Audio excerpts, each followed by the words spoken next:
तो बात करिए आमोदनी तो प्री मोन्सून कामगीरी में आमोद नगरपालिका निष्फળતા કે જ્યાં આમોદ શહેર યુથ કોંગ્રેસના પ્રમુખ કેતન મકવાણા આમોદ કોંગ્રેસ કાર્યકરો અને નગરપાલિકા સદસ્યો દ્વારા નગરપાલિકાના પ્રમુખ હાજર ના રહેતા અને ચીફ ઓફિસર જંબુસર ચાર્જમાં હોય તે બદલ આમોદ નગરપાલિકા ઇન્ચાર્જ એન્જિનિયરને આવેદનપત્ર આપી રજૂઆત કરવામાં આવી હતી। ત્યારે આમોદ નગરપાલિકાના મુખ્ય ગેટ ઉપર જ નગરપાલિકા હાય હાયના નારા લગાવવામાં આવ્યા હતા તેમજ ભાજપ હાય હાયના નારા લગાવવામાં આવ્યા હતા। ત્યારે કોંગ્રેસ કાર્યકરો દ્વારા જે હલ્લાબોલ કરવામાં આવ્યો હતો અને આમોદ નગરપાલિકા વિસ્તારમાં દરેક વોર્ડના મોટા જે ગંદકીના બેનરો જે કહી શકાય ગંદકીના બેનરો લઈ જે આમોદ નગરપાલિકા ખાતે વિરોધ નોંધાવવામાં આવ્યો હતો। જે કહેવામાં આવી રહ્યું છે કે આમોદ નગરપાલિકામાં ઠેર ઠેર ગંદકીનું સામ્રાજ્ય બન્યું છે અને જેના કારણે મચ્છરોનો પણ ઉપદ્રવ વધી ગયો છે, જ્યાં મોટો રોગચાળો થાય તેવો ભય સતાવી રહ્યો છે અને જેથી તમામ સમસ્યા તાકીદે દૂર કરવામાં નહીં આવે તો ટૂંક સમયમાં આમોદ યુથ કોંગ્રેસ દ્વારા ગાંધી ચિંધ્યા માર્ગે આંદોલન કરવામાં આવશે અને જેની સંપૂર્ણ જવાબદારી પ્રશાસન તંત્રની રહેશે તેમ જણાવ્યું હતું।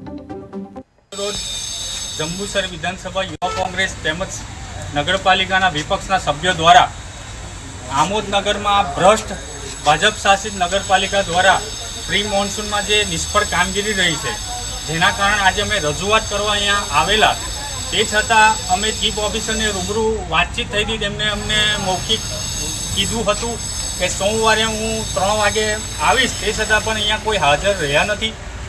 અહીં આમોદ નગરમાં જોવા જાય તો ઘણા એવા વિસ્તારો છે, દરેક વિસ્તારોમાં તમે જોઈ શકો છો ખૂબ ગંદકી ફેલાય છે, ગંદકીઓનું સામ્રાજ્ય છે, મચ્છરનો ઉપદ્રવ પણ ખૂબ વધી ગયો છે, રોગચાળો ફાટવાની પણ સંભાવના છે। આમોદ નગરના જે સ્થાનિક દરેક વોર્ડની અંદર જે સ્થાનિક ગટરો સાફ સફાઈ કરવાની હોય છે તે સાફ સફાઈ પણ કરવામાં આવેલી નથી। જે મુખ્ય ગટર લાઈનો છે, આમોદ તિલક મેદાનમાં જે 29 તારીખના રોજ જે વરસાદ પડ્યો હતો, નદીઓ 7 મીમી વરસાદની અંદર પણ તમે જોઈ શકો છો કે અહીંયા આગળ ઘૂંટણસમાં પાણી ભરાઈ ગયા હતા। તે પરથી સિદ્ધ થાય છે કે આ ભ્રષ્ટ નગરપાલિકાને ખાલી પૈસા છાપવામાં પડેલી છે, પ્રી મોન્સૂનની જે સ્પષ્ટ કામગીરી હોય તે કરેલી નથી। તેમજ આમોદ નગરમાં જે વોર્ડ નંબરની વાત કરીએ તો આપણે વેરાઈ માતાનું મંદિર આવેલું છે દશેરા પ્લોટ પાસે, ત્યાં પણ આજે જોઈ શકો ખૂબ પાણી ભરેલું છે। કોઈ શ્રદ્ધાળુએ પણ ત્યાં જવું હોય તો ગંદકીનો સામનો કરવો પડે છે। તેમજ વાત કરીએ વોર્ડ નંબર 4માં જે બહુચરાજી મંદિર પાસે દશામાનું મંદિર આવેલું છે, તે મંદિર પાસે પણ ત્યાં આગળ આજ દિન સુધી કાચ સાફ કરવામાં નથી આવી, ત્યાં પણ ખૂબ ગંદકી છે।